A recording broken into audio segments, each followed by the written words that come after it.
Today, you're gonna see Orion, the rescue dog, learn some awesome leash walking skills. And this is our dog, Indy. Rule number one of training, always use amazing treats. Average treats won't cut it if you're at all serious about training. That's why you want major attention getters like these. Pupford has two incredible treats to choose from, which are way different than anything else out there. When dogs eat better, they feel better and act better. These new freeze-dried sweet potato treats literally have one ingredient in them. They're ultra healthy and they'll get your dog listening to you quickly. They're made from 100% sweet potatoes. These are perfect to keep your dog's protein consumption down. Plus, everyone knows sweet potatoes are a superfood. I've been using these freeze-dried beef liver treats, also from Pupford, for the last many months, and every single dog I've offered these to has just loved them. They're freeze-dried, which means they get rid of all the moisture, but the nutrients and the flavor remains. Try mixing both kinds of treats into your treat bag because keeping your rewards extra random and using a variety makes training more exciting and multi-dimensional for your dog. Having the best treats available at your fingertips will put you in a better position to establish phenomenal communication. Pupford treats are great for dogs of all ages, and you can get them now at the link in the description. And when you subscribe for auto shipments, you'll get an additional discount, and you can lock in that price for all of your future shipments. Click thumbs up for Orion. He's back for part 2 of our training lesson. In our last lesson, we worked on fetch and getting him to pay attention. So now I'd like to focus on giving him some basic skills. Remember, he is a homeless dog. He's looking for a home. And one of the issues with so many dogs in shelters and rescue groups is that they don't walk well on leash, they pull, they jump. So getting a dog to have those basic manners makes them way more adoptable, and that's my goal with Orion. We want to see if we can find him a new loving home, but first, we got to get him trained a little bit. Leash walking is an essential skill for a dog to have. I mean, if they're going to be living in a normal environment like this, they've got to be able to walk nicely on leash without jumping and pulling. Our first order of business before doing a proper leash training session with an energetic dog like Orion is to get all of that energy out. In our last lesson, we did an introductory fetch session with Orion, and I think he's got enormous potential to be a Frisbee dog, so I'd like to see how he does on that. First thing we're gonna do is put a lead on him so we have complete control of him. Oh wow,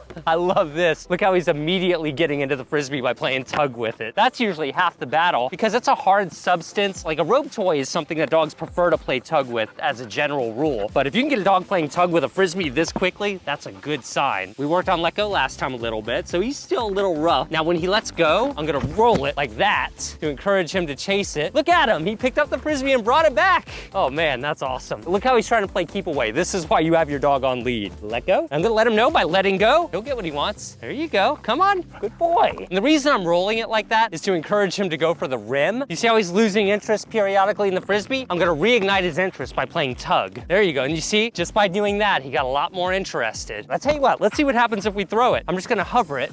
What? What is happening? First attempt, he caught it out of the air. I'm speechless. You never see that. I need to reward him by playing some tug. That was incredible. See if it happens again. Yeah, good job. For a first Frisbee lesson, that was pretty good. He caught it out of the air when I hovered it in front of him. He's chasing rollers, grabbing him by the rim, playing lots of vigorous tug with the Frisbee. That's awesome. We don't have a top-notch Frisbee dog just yet. It's gonna take more training. We got that energy out, so that puts us in an ideal position now to do a leash training session. In my last lesson with Orion, we worked on look at me. Let's see how he's doing. Yes. Good job. Getting your dog to look at you when you ask will be an essential part of teaching them to walk on leash. So we've got a giant lawnmower going on over here. Right there, he's acknowledging it. I actually like how he's behaving right now, so I'd rather him not react. I'm gonna go ahead and see if he'll take a treat. That's good. That means he's in a teachable mindset if he'll accept a treat. Sometimes when dogs are really distracted, they won't accept a treat at all. Little more reaction there. Little tension on the leash. Over here. Look at me. Yeah, that was a good one. I was able to get his eyes on me in the face of that somewhat significant distraction. Not every day you see that, huh, Orion? So I can get him to look at me. Now let's see if I can get him to look at me while moving. It might be easy to assume that just because your dog will look at you right here, that they'll do it while walking on a leash. Not necessarily the case. Anytime you change a variable, you have to be prepared to really methodically work with your dog. In other words, this is a completely new skill. So getting your dog to look at you while walking is the trick here. So now I'm gonna go back this way. Up here. Nope, see, don't have eyes on me, so I'm gonna stop. Hey, Orion.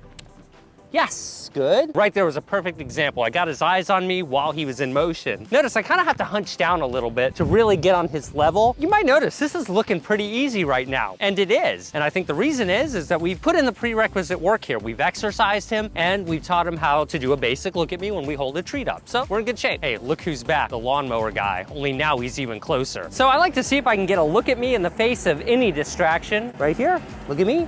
Yes. Good work. Oh, right there, see? He's much closer now.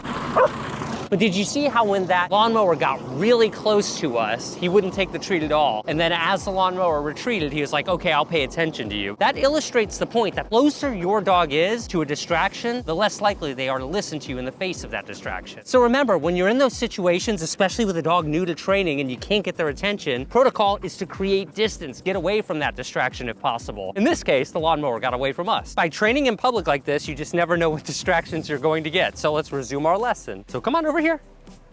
Good. I'm gonna let him walk, and now I'm gonna turn around this way. I'm gonna keep him off to one side like this. I prefer my left in this case. Look how calmly he's walking right now. That tongue is hanging out of his mouth. He's panting. That's a good thing in this case. That's why we exercise him. It's a lot easier for him to focus when you get their energy out. And the reason we walk back and forth like this on a preliminary leash training session is because this is familiar territory. So he's like, all right, I've seen this territory. I'm a lot more likely to behave. We wanna teach the fundamentals very methodically and slowly, just like this. And do you see how we're able to teach this without force, and we're able to get him to think rather than making him walk slowly? We're teaching him how to walk slowly. This is why you want to avoid using gimmicky collars like choke chains, electric collars, or anything like that. You want to teach your dog how to think. And I'm being quite liberal with my rewards at this point. He's never had a leash training session, so this is his very first one. The shelter workers were telling me about this, that he tends to get really distracted by ground sense. Remember, dogs really take in the world so differently than we do. So it's important to work with them and understand how distracting that really is. That was an example of redirecting. That's how we redirect a dog when they're distracted by something, in this case, a ground scent on a walk. Did you catch how I didn't reward one time, but I rewarded the other? He's behaving so reliably in this specific context, so I'm going to kind of vary the rate at which I reward. In this case, I can lower the rate at which I reward because he's proving that he's performing very reliable. Now, if a dog walks by, I'm gonna up that rate of reinforcement, or if the lawnmower comes back again, then I'm really going to be sure to reward super liberally in that case. So that's what I mean. You kind of have to throttle your rate of reinforcement when you're training a dog. Again, look at that loose leash. He's doing really good. Orion is really exceeding my expectations right now, so I think we can take this to the next level. The next thing I'd like to teach him is how to vary his speed a little bit. Key to teaching your dog how to vary their speed, though, is to be able to reliably get that attention on you. So let's get him a little peppy there. You can see he's got that energy in him, and he's a little jumpy, but I'm gonna overlook that right now just because I appreciate that he's not lunging ahead. So I want to be able to go from moderate jog to slowing down. Boy, you are a model citizen. This just underscores the point that dogs from shelters and rescue dogs are no harder to train than any other dog. It just depends on the individual dog's personality, regardless of their background. This is Orion's first day of training ever, as far as we can tell, but he's really excelling. He's doing great. Tell me what you guys think about the format of getting a dog from a shelter or rescue group and working with them. I'd be curious to know. Click thumbs up for Orion, the adoptable rescue dog. Why wouldn't you want this dog in your life? Subscribe to my channel, follow me on Instagram for daily training tips, live training sessions, and top secret news.